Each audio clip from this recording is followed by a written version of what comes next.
The following is a presentation of the Championship Racing Network. Crossed Flags, a racing podcast. It's your midweek fix for racing news and information. Brought to you by the Championship Racing Network. Now let's head trackside to join your hosts, Steve West and Matt Nicholson. And welcome into the latest edition of Crossed Flags. It is the post-tax day edition of it. We are recording this on Wednesday the 16th. So hopefully if the IRS is taking care of you, or you happen to be taking care of the IRS this year, yeah, me and Matt both, hopefully you were able to get all that stuff taken care of and squared away. I am Steve West. That's Matt Nicholson behind the scenes. Got producer John and producer Molly helping us out as well. We appreciate them very much. We appreciate you joining us here. And again, if you have not subscribed yet, right down there, please do. We would appreciate the subscription. Last week, we kind of kept it down to one particular topic. We teased something that was coming up on the big show. We'll tease a couple of things coming up on the big show this weekend. Return to the Rock, Tony Stewart winning in a drag race. We'll talk about that as well. And there's other stuff that we're going to be getting to as well, including Beard Motorsports talking about adding more races onto their schedule for this year. There's a part-time Cup team anyway. But what we really want to talk about is what happened, or maybe more appropriately, what didn't happen at Bristol last weekend. And that was passing. Let's just be real. And Matt, you and I dealt with this it was last year sometime on the big show, but I think it is worth going back over this again, in that when we think about this Gen 7 car here, this Gen 7 car is kind of a mirror opposite of what the Gen 6 car was. Gen 6 car was really, really good on short tracks, the Martinsvilles, the Bristols, the Richmonds, for example, but not limited to those. Really, really good racing on those tracks. Mediocre at your Atlantas, which was before the pave, Charlotte, Texas, Vegas, Kansas, tracks like that, right? Now it seems to have totally flipped. This Gen 7 car is just not good on the short tracks of Martinsville and Bristol. We saw utter, total domination. And there is something to be said for how impressive it is to be able to lead 400 plus of 500 laps like Kyle Larson did. But at the same time, that doesn't really make for exciting racing. And that's what we were so used to. That's what made Bristol the Green Bay, so to speak, of NASCAR, in the fact that Green Bay Packers of the NFL, you have a waiting list for season tickets that goes on not just years, but decades. There was a time when you got on a waiting list and it took years for you to get tickets, especially to the Bristol night race. Now, it's not a problem, and that's because of the racing. Yeah, it's from the sense of Bristol, it's unfortunately, it's almost like Bristol's had a fall from grace, because Bristol was the hot spot to watch a short track race back in the 90s and up until the mid 2000s, even early 2010s, I would say. Sure. But now it's like Cinderella doesn't know how to show up to the ball anymore. That's a fair way to say it. It's like Cinderella came to the ball with one slipper on. Yeah, came to the ball with one slipper and a flip flop. Let's call it that. There you go. Yeah. Well, now it's like, what's happened? People question, is it the racetrack? What is it? And, I've said before on the big show, from an owner standpoint, because he's got experience behind the wheel and he's super, super business savvy in a positive manner and in a positive light. Justin Marks is arguably the most dangerous car owner in the sport. Yes. And you and I agreed with that. Now, if you want to dispute, anybody wants to dispute me, you can go argue with a wall for all I care. In my eyes, in that same category, Denny Hamlin is now as dangerous or as more dangerous than Justin Marks is. because through his podcast platform that he does on a weekly basis, post race edition, he's got some extremely valid points about this short track package. Because with this underbody on a cup car that needs to go, and you need to take all 40 of them and launch them in a catapult to the Pacific Ocean for all I care. Sure. It's killing and honestly, that's the one piece that is killing the race car. Simply because the way the ride heights are on the front of the car, as the car is at speed, that car is lifted. Mm-hmm. But when you get behind another car and you take off the downforce off the nose, you get even higher lift, which is therefore creating more drag, making the car tighter. And when you've got a tight race car, you can't pass. It's impossible. So in trying to figure out and going to this, I mean, Denny Hamlin has said on his podcast, he said it this week, these cars have too much downforce. These cars are too planted to be able to really do this. And and in the past, we have heard Kevin Harvick say on television, we've heard him say it in post-race interviews a couple of years ago in his last year before he retired from Cup Series racing. And I think he's still saying it on Fox. So he's saying it on every platform that he's got available to him effectively, that these cars need more horsepower. So between Denny Hamlin and Kevin Harvick, is one of them right or are both of them right? Both of them are right in their own respective viewpoint. Okay. Because Kevin and Denny both drove in the era of the higher horsepower. Sure. All right. It was only what, 20 years ago? And not long at all. Maybe not even that long. And they're sitting there saying it, and they're saying it, and they're getting louder and louder. And Denny is starting to get just as loud as Kevin is. Mm-hmm. And others are slowly following suit that I can see. Give us some horsepower back. Try something. But even though this week Elton Sawyer, which, you know, everybody knows my opinion on some things that he says. And you and me both. Said, you know, we're all constantly working. We're trying to find something to make it better. Okay, what have you done? Goodyear has basically said they've exhausted everything that they know of from a tire standpoint. Sure. We can only do so much from a tire standpoint. You've got to change something in the mechanics of the car to get it to work with the tire. But if you don't change the mechanics of the car to get it to work with the tire, you're defeating the purpose. Yeah. And I would say the reason probably why Denny is getting louder, because TRD being his engine supplier for his cars, he has a direct line of communication with them. Sure. And as many times as he said on his platform with Actions Detrimental that it would be nothing to add horsepower back to these engines to make these cars drivable. You and I have talked about this as well on the big show, but again, let's revisit that part of it too, because one of NASCAR's biggest arguments, talking about Elton Sawyer, but he's not the only one within NASCAR that said this, they want to try and keep costs down as much as they can for the teams, and that's their argument for putting in extra horsepower into the car. But you already have gone through this, and you kind of debunked that it was going to cost that much more to put more horsepower into the car. It's completely, we're trying to keep costs down. We're trying to keep costs down. Okay. If you're trying to keep costs down, why don't you just completely wipe the slate clean, go to the engine package program that ARCA and Trucks run with Ilmor? Because when you look at a spec sheet, in technicality, an engine builder or somebody that's real familiar with how you read a spec sheet will tell you that Ilmor's got more horsepower than the Cup motors do. And that's borne out at Ilmor's some got 690. Yeah, that's borne out at some of the tracks, because we see some of those test times. And every once in a while, we'll see an Xfinity or an ARCA or even a truck that is faster than a Cup car. And what?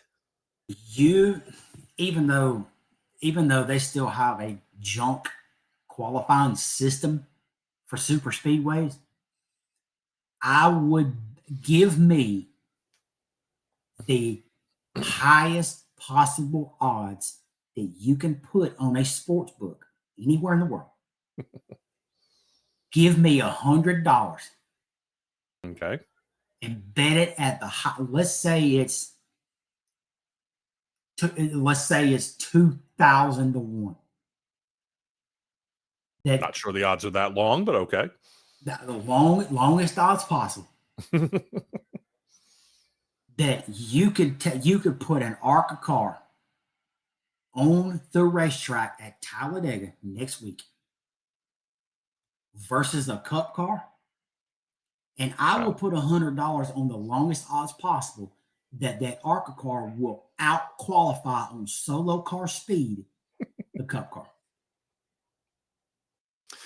And again, I have a hard time arguing that because, again, we've seen it with our own eyes. We have been in the position to see the performance or lack thereof this Gen 7 car. It has done some of the things that NASCAR wanted to do. Some, not all. It is a much safer car. You have noted this. It's built like a tank. And the first year it was built almost really too stiff. They've even fixed that. So the safety of the car, not an issue. Great job on that part of it.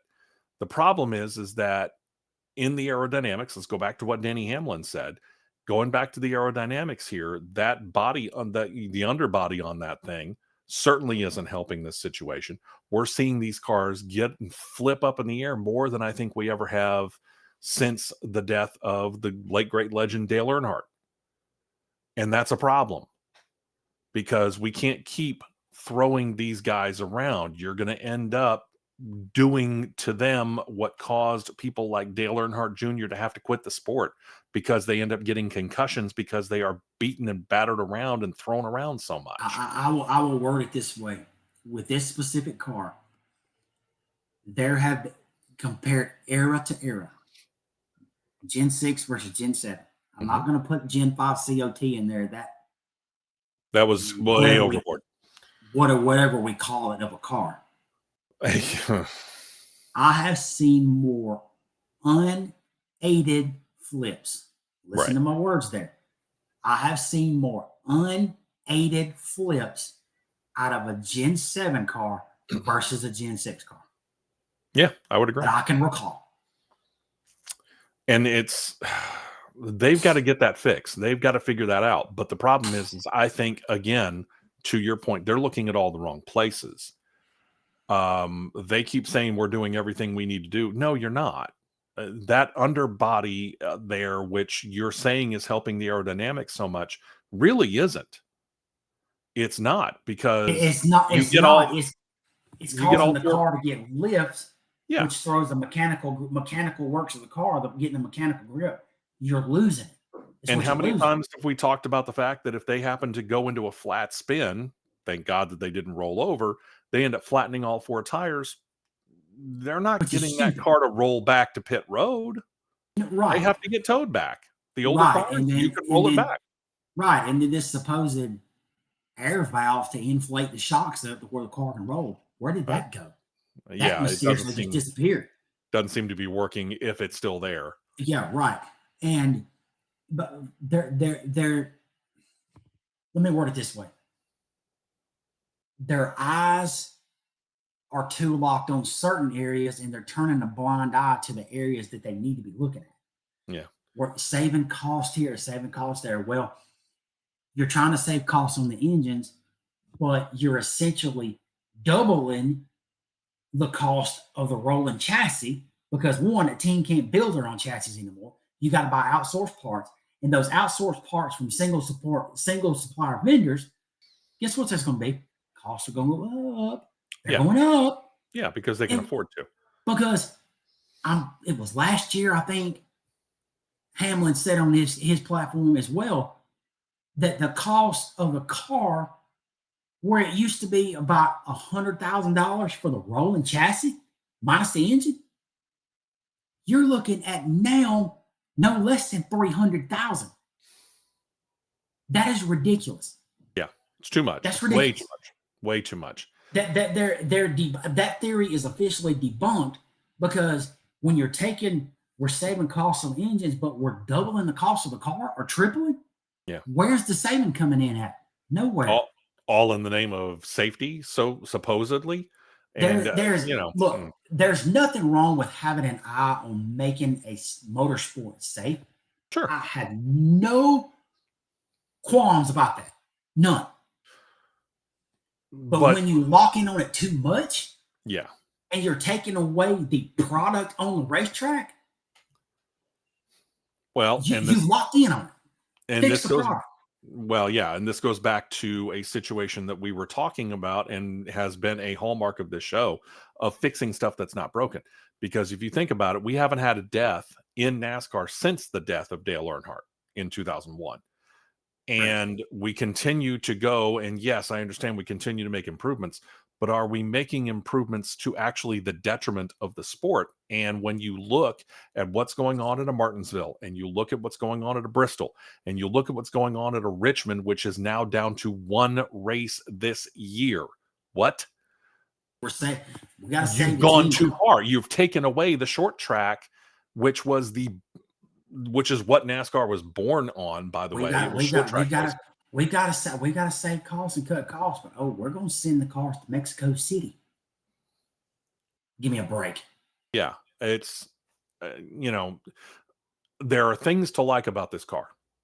Okay, the fact that they went back and brought it at least somewhat closer for the race car version to look like the street car version. Is it perfect? I give them credit for that. I give them credit for that one. Yeah, again, there are things to like about this car. Again, the fact that it is as safe as it is, those are a couple of things to like.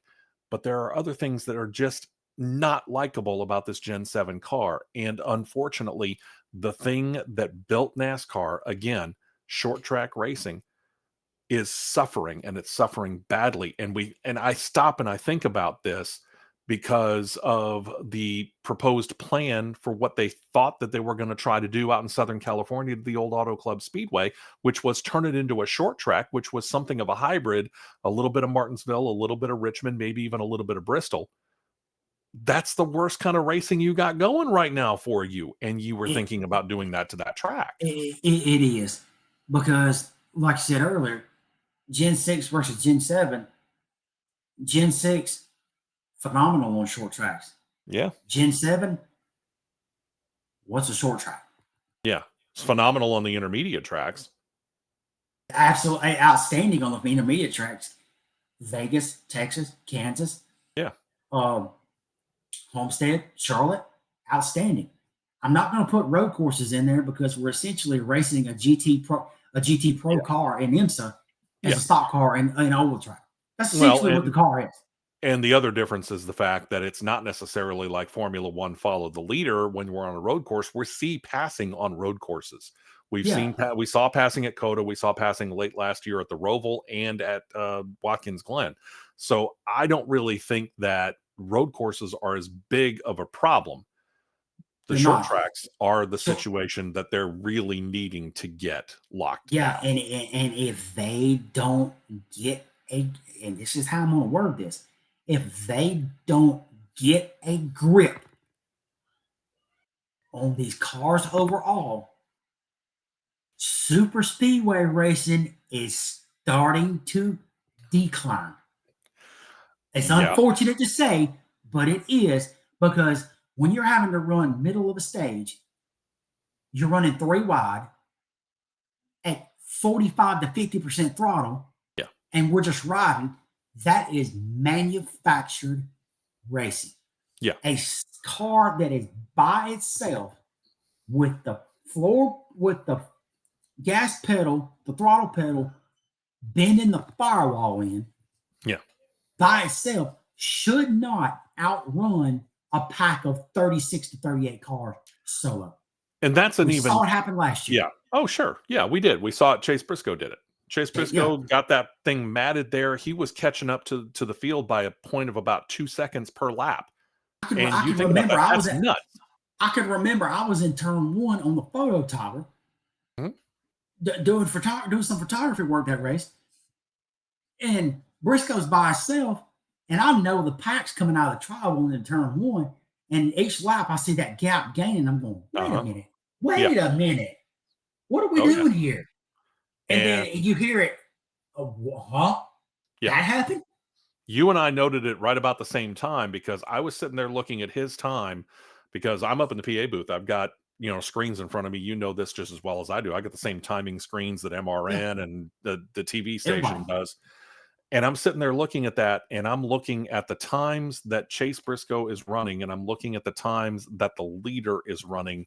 And Chase Briscoe was, digging into the lead or the gap, I should say, between first and his position by about 2 seconds a lap, and he was running solo. And this is that other problem that, if you want to put it that way, with this Gen 7 car. It's fascinating to a certain extent to sit there and think that they can fill up a gas tank on that car with 2 cans of gas and change all the tires and do it in some cases in less than 9 seconds.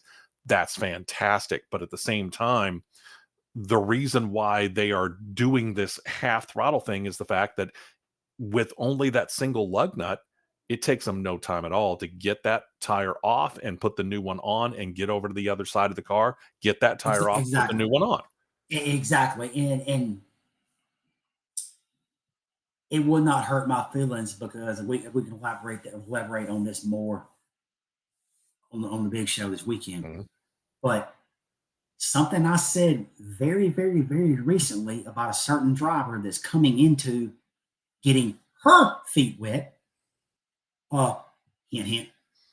Learn these stock cars more.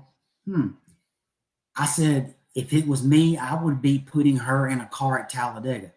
Lo and behold, what's on her schedule? Talladega. So apparently, somebody's listening somewhere. And we appreciate that. Don't forget to subscribe. Absolutely. Hey, call us up. Yeah. We'll be your advisors. I'll be a PR guy for a team all day. But it would not hurt my feelings. I would actually be ecstatic if there was an announcement to be come out, hey, we're going no stage racing at Talladega. At the end of what the stage would be, you would have said stage points, but we're going to go in that old school road course format. Force them to have to drive. Yeah. Not ride. You got to do something to force them to have to go.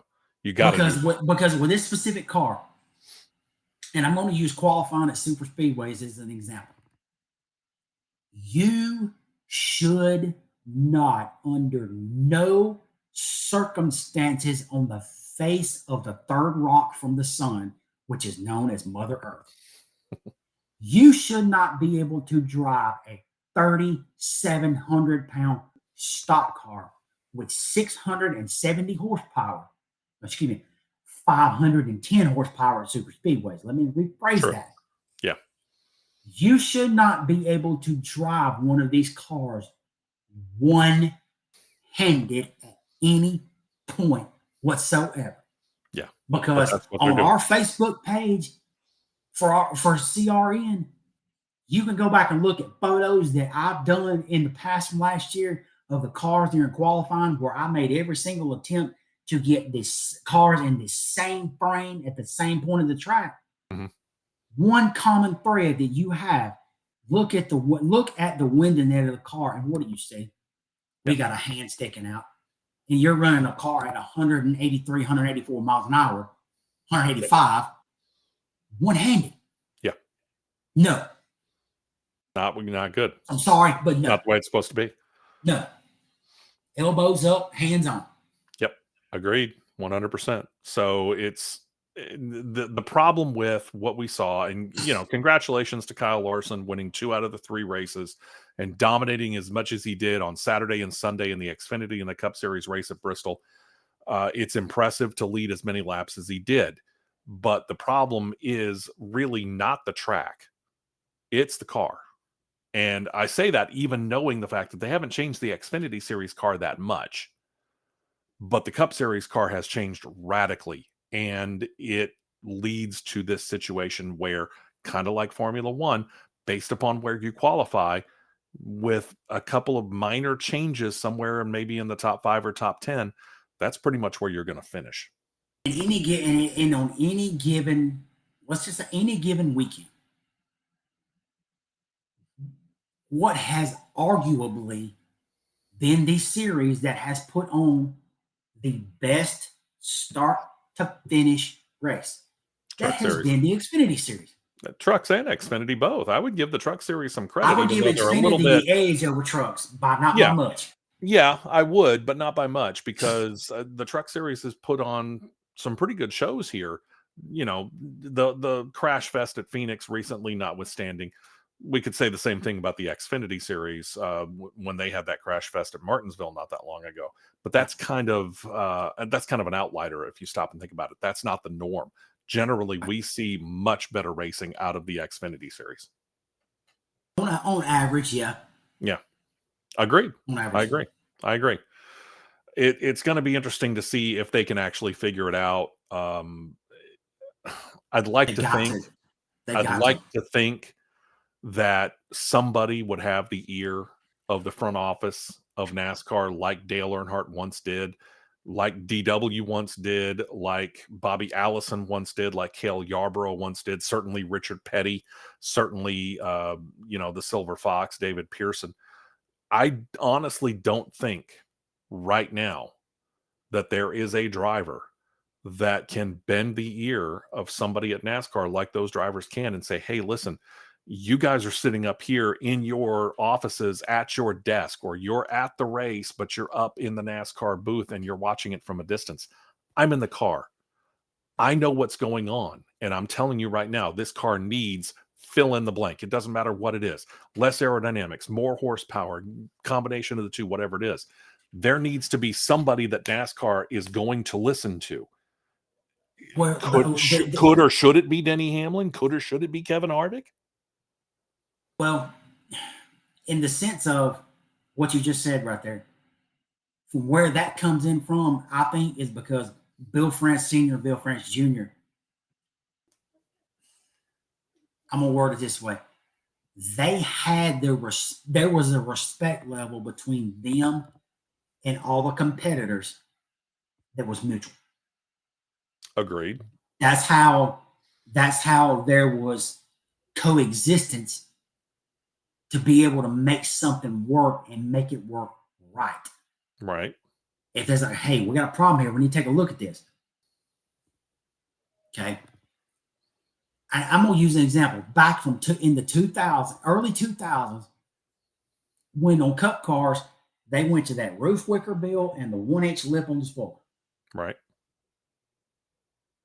When Dale Earnhardt got ridiculously loud about it before his untimely death, he loses his life. How much longer did that last?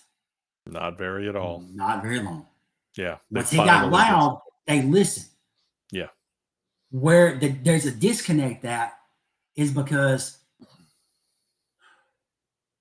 when they get loud to the uppers in the office, O'Donnell, Phelps, they're the top two. We're going to use those top two. Our newly crowned NASCAR commissioner. I think it's hear no evil, see no evil, speak no evil. It's that analogy, because when everybody's getting loud trying to say something, this is what this needs, this is what that needs, we'll take a look into it, and nothing ever gets done. Yeah.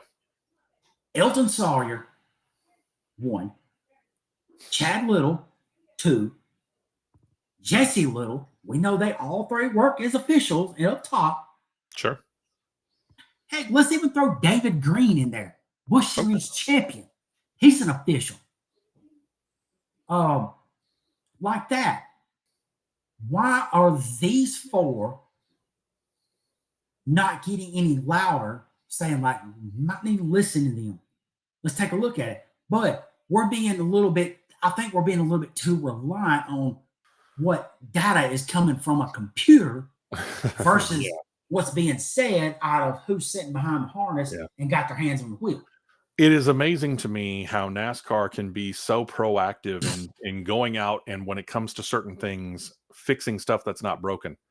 But when they know that something is broken and you've got enough drivers out there that are talking about it, and maybe not necessarily screaming about it, but they're certainly talking about it. And it's a lot of drivers who have been in this for a long time. It's not like, you and I were in there as a rookie and we were complaining, I would understand them ignoring us. We haven't had enough time. But when you get a Brad Keselowski, you get a Denny Hamlin, and you get these veterans that have been in there for 10, 15, 20 years, and they are talking about it and they're not being shy about it. And suddenly NASCAR goes, well, we're not worried about trying to fix that. We're going to fix this stuff that's not broken. Stop messing with the stuff that's not broken and fix the stuff that is. You got somebody. You got the bell cow, Elton Sawyer, is saying on a week to week basis on Sirius XM. We're not going. We're going to take a look at it. We're not turning a blind eye to it. Show us. Yeah. Show us. Actions speak louder than words. If you want to come up with some type of a format or something to where, hey, we're going to go test this stuff. We're going to find something that works. Dear Chevrolet, dear Ford, dear Toyota, if you need somebody or want somebody to go drive a wheel force car or something and test this stuff, call me. Absolutely. I will go drive. Absolutely. This room I'm sitting in, every bit of my gear is sitting in this closet still, and it's still in date, baby. Ready to Let's go. Yeah. I will drive 10,000 laps until you find something. And that goes for any new car maker that's coming in there, and that'll lead us to a rumor that we're going to deal with on the big show. It is just a rumor at this point in time, by the way. No new manufacturer has confirmed as coming into NASCAR just yet, but there's a rumor out there. We'll deal with that. I don't think that we've solved all the problems of the world, but here's the thing. There needs to be a light at the end of the tunnel that is not somebody at the other end being ready to turn it off and laughing about it, or the train coming in the other direction. We need to find that light at the end of the tunnel. And NASCAR, Martinsville is a track that you built NASCAR upon. Richmond is down to one race a year. And Bristol, which used to be the track, the short track that everybody wanted to go to, and you had a waiting list of a few years to try and get a ticket to, now third full in the stands. That's not good. I'm gonna go out on a limb and say this. As the late Jerry Springer would say, here's my final thought. Bristol, I fear, is on the verge of losing a date. I fear you are probably right. And to a certain extent, there's going to be a time where NASCAR is going to become like IndyCar, like Formula One to a certain extent. The Daytonas and the Talladegas, I think, are always going to be there just because there is that atmosphere of those kind of being special. Then all of a sudden, we're going to be running we're in a 36 points race. We're in a 36 points race schedule right now. So you'll get 4 of those races, 2 at Daytona, 2 at Talladega. That leaves 32. We'll be going to 32 other tracks. Is that really what we want? No, really not. But that's the way it seems to be heading. Yeah, that's the arrow it's pointing, unfortunately. Yeah. And again, final thought B. Somebody that has been behind the wheel of recent that knows what these drivers are talking about legitimately, that needs to be the one to play oversight on this, I guess you could say. Okay. Is Ben Kennedy. Agreed. But is he willing to do that? Is he willing to do that? I think if enough people asked him to approach to help us oversee this where we can get this fixed. I mean, he's part of the family. He's part of the founding family. He is a grandson of the France family. And he's driven. And he's won. Mm-hmm. He won trucks. Oh, let's say he won a truck race at Bristol. Yeah. Pretty sure from recollection to memory, he's been in contention several times. Yep. With GMS, when he drove for GMS, he was in contention to win quite a few of those super speedway races.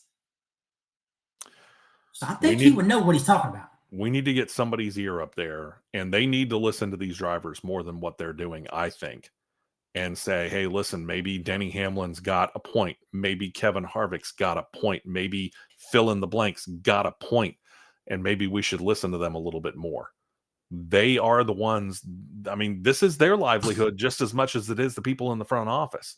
They don't want to see NASCAR go down and go the way of the dodo bird. They want to make sure that their livelihood is good to go and is good to go for the next generation. Kyle Busch wants his son Brexton to be able to do it. I can guarantee you Kevin Harvick's looking at Keelan and thinking the exact same thing, and we can go on down the line with a whole bunch of other drivers who've got kids at the house. And as well as Keelan is doing in full-body stock cars right now, he's on a clear path. Absolutely. Very clear path. Here's how you fix the problem, NASCAR. And if I even so much as catch wind that something like this would happen, I am filing for royalties immediately. Trademarked right here, John Market. You said, I don't care what you say. If you take every manufacturer and you have 3 setup cars, you unload a 510 horsepower car, you unload a 670 horsepower car, and you put a horsepower car out there that's got 800. You test all 3 under the same package. Let each driver drive all 3, each respective driver from manufacturer drive all 3 cars. No, better yet, here's how you do this. You get a driver that is not a current Cup competitor. You put them in each 3 horsepower level cars. They give the feedback, hey, this one. Put that one back on the truck, or might need to take a look at this one right here. This one was really good. And I've got a feeling the one I'm pointing at over here is going to be the 800. 800 horsepower. Yep, I would almost guarantee it too. Well, like I said, I don't think we solved all the problems of the world here, but I think that we've come a little bit closer. If the fine folks at the head honchos in NASCAR would actually listen, whether or not they do, that's another story or not. But we have to, unfortunately, wrap it up. On behalf of Matt Nicholson, I'm Steve West. Producer John, thank you very much. Producer Molly, thank you very much for all of this. Join us this Saturday. It is the last big show for a couple of weeks, because in case you missed the big show last weekend, we've got Talladega coming up and Barber coming up, and I've got to be in the PA booth for both of those, and Matt's got to be busy with it as well. So we're going to end up skipping a couple of weeks because of, like Matt just mentioned, Alabama Speed Weeks. So join us this Saturday. I'm working on trying to get a special guest from MRN and PRN Radio too. We'll see. I haven't gotten a confirmation yet. Y'all join us Saturday morning, 9 a.m. Eastern, 8 a.m. Central Time. We'll talk to you then. Until then, thank you very much for joining us right here on Crossed Flags.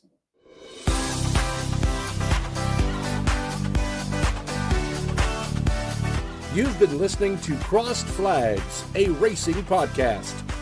For more content like this, subscribe to CRN Live on YouTube, and you'll be set to catch the 2-hour live show every Saturday morning at 9 Eastern, 8 Central.